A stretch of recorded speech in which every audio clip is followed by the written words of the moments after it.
Hi viewers, இன்றைக்கான வீடியோவில் என்ன நடக்கலாம்னு சொல்லிட்டு பார்க்கலாம். வீடியோக்குள்ளே போகிறதுக்கு முன்னாடி நம்ம சேனலை லைக் அண்ட் சப்ஸ்கிரைப் பண்ணிவிட்டு கொஞ்சம் சப்போர்ட் பண்ணுங்கள். வாங்க இப்போ வீடியோக்குள்ளே போகலாம். எபிசோட் ரொம்பவே பரபரப்பாக போய்கிட்டுருக்கு.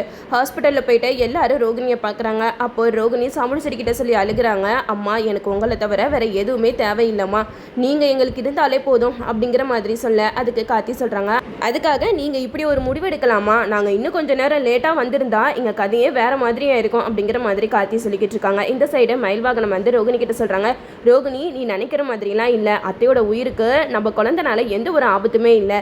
நம்ம குழந்தை பிறந்தா இந்த வீட்டுக்கு அதிர்ஷ்டம் தான் கொட்டுமா. அது மட்டும் இல்லாமல் உங்கள் அம்மா 100 ஆயுசு வரைக்கும் வாழ்வாங்க அப்படிங்கிற மாதிரி ஜோசியை சொல்லிட்டாங்க அப்படின்ட்டு நம்ம மயில் வந்து ரோகிணி கிட்ட சொல்ல இதை கேட்ட ரோகிணி வந்து ரொம்பவே சந்தோஷப்பட்டு இருக்காங்க.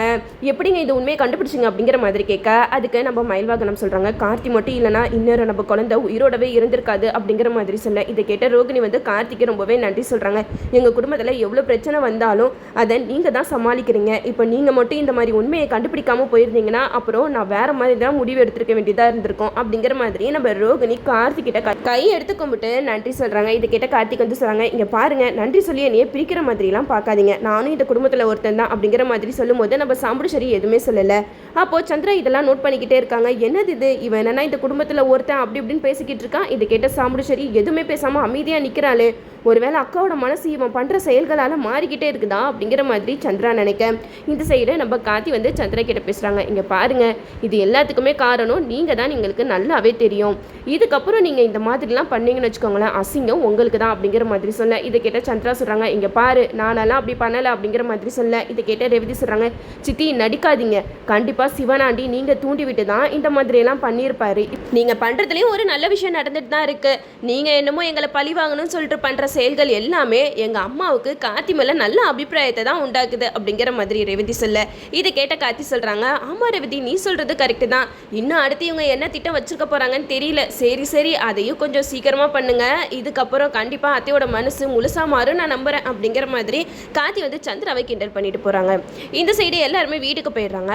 அப்போ ரேவதி கிட்ட சாமுண்டீஸ்வரி சொல்கிறாங்க, ரேவதி ஆரத்தி கரிச்சி எடுத்துகிட்டு வா அப்படிங்கிற மாதிரி சொல்ல ரேவதி அதை எடுத்துகிட்டு வராங்க. அப்போ நம்ம சாமுண்டீஸ்வரி ரோகிணிக்கு ஆரத்தி எடுக்கிறாங்க. அது மட்டும் இல்லாமல் ராஜராஜன் வந்து சாமுண்டீஸ்வரி கிட்ட சொல்கிறாங்க, இங்கே பாரு ஈஸ்வரி, இப்போ நம்ம குடும்பத்தில் இந்த மாதிரி சந்தோஷம் இருக்குன்னா அதுக்கு காரணம் யார்? நம்ம மாப்பிள்ளை கார்த்தி தான். அவனுக்கும் உன் கையாலேயே நீ ஆரத்தி எடு அப்படிங்கிற மாதிரி சொல்ல இதை கேட்ட சாமுண்டீஸ்வரி வந்து கொஞ்சம் யோசிச்சுட்டு இருக்காங்க. அப்போ தான் ராஜராஜன் சொல்கிறாங்க, இங்கே பாரு ஈஸ்வரி, இப்போ ரோகிணி மட்டும் கருவை கலைச்சிருந்தானா இந்த குற்ற உணர்ச்சி உன்னைய கடைசி வரைக்கும் சாகடிச்சிருக்கோம். ஆனால் அதுலேருந்து காப்பாற்றினது யார்? கார்த்தி மாப்பிள்ளை தானே. அதனால நீ ஆரத்தி எடுக்கிறனால இன்னும் குறைஞ்சு போயிட மாட்டேன், அவருக்கும் சேர்த்து ஆரத்தி எடு அப்படிங்கிற மாதிரி சொல்லும்போது சாமுண்டீஸ்வரி கொஞ்ச நேரம் யோசிச்சுட்டு ஒரு மாதிரியாக நின்றுட்டு இருக்காங்க. அப்போ நம்ம கார்த்தி சொல்கிறாங்க, வேணாமாம்மா விடுங்க, எதுக்கு ஆரத்திலாம் எடுத்துக்கிட்டு அப்படிங்கிற மாதிரி சொல்லும்போது நம்ம சாமுண்டீஸ்வரி சொல்கிறாங்க, நீங்களும் நில்லுங்க, ரேவதி நீயும் வந்து நில்லு அப்படின்னு சொல்லிட்டு 2 பேரையும் சேர்த்து வச்சு நம்ம சாமுண்டீஸ்வரி வந்து ஆரத்தி எடுக்கிறாங்க. இதை பார்த்து சந்திரகலாவுக்கு வயிற்றெரிச்சல் தாங்க முடியல தான் சொல்லலாம். நம்ம ரேவதிக்கு சந்தோஷம் தாங்க முடியல. கார்த்தி கிட்ட சொன்னாங்க, என்ன கார்த்தி, போக போக அம்மா மனசுல இடம் பிடிச்சிருவ போல, இப்பவுமே அம்மாவுக்கும் மேலே நல்ல அபிப்பிராயம் வந்துச்சு, எப்படியோ நல்லது நடந்தா சரிதான் அப்படின்னு சொல்லிட்டு நம்ம கார்த்தி ரேவதி எல்லாருமே சந்தோஷமா வீட்டுக்குள்ள போறாங்க. இதெல்லாம் பார்த்துட்டு சந்திராக்கு என்ன பண்றதுனே தெரியல.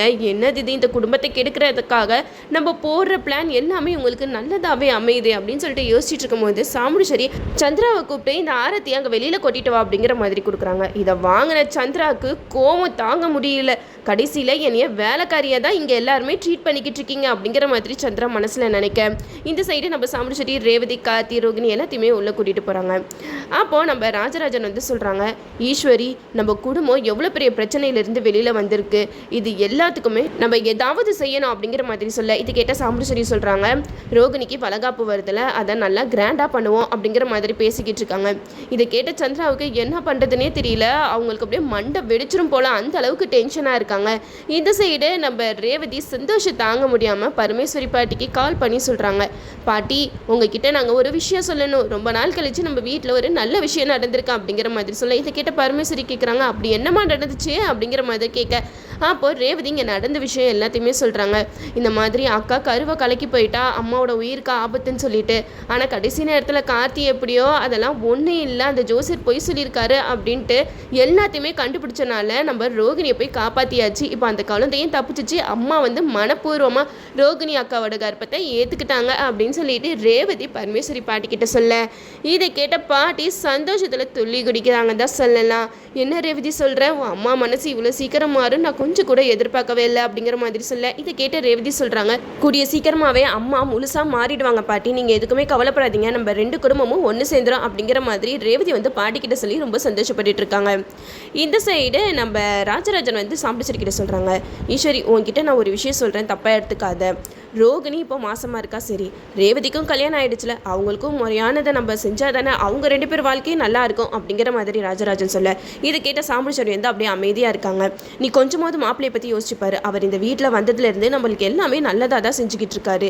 ஏதாவது ஒரு தப்பு சொல்லு பார்ப்போம், அவர் மேலே தப்பு சொல்கிறதுக்கு வார்த்தைகளே வராது. அந்த அளவுக்கு மாப்பிள்ளை ரொம்பவே நல்லவர். என் தங்கச்சி பையன்றதுக்காக நான் சொல்லலை, அவரோட குணத்தை பார்த்து தான் நான் சொல்கிறேன். அவர் நம்ம குடும்பத்துக்கு எவ்வளோ உதவியாக இருக்காரு. இப்போயாவது புரிஞ்சுக்கோ ஈஸ்வரி, கொஞ்சமாவது உன் மனசை மாற்றிக்க பாரு. இப்படியே பழைய பகையை மனசில் வச்சுக்கிட்டே இருந்து நீ நம்ம பொண்ணோட வாழ்க்கையை கெடுத்துறாத அப்படிங்கிற மாதிரி ராஜராஜன் வந்து சாம்பிச்சரி கிட்ட சொல்லிட்டு போயிடுறாங்க.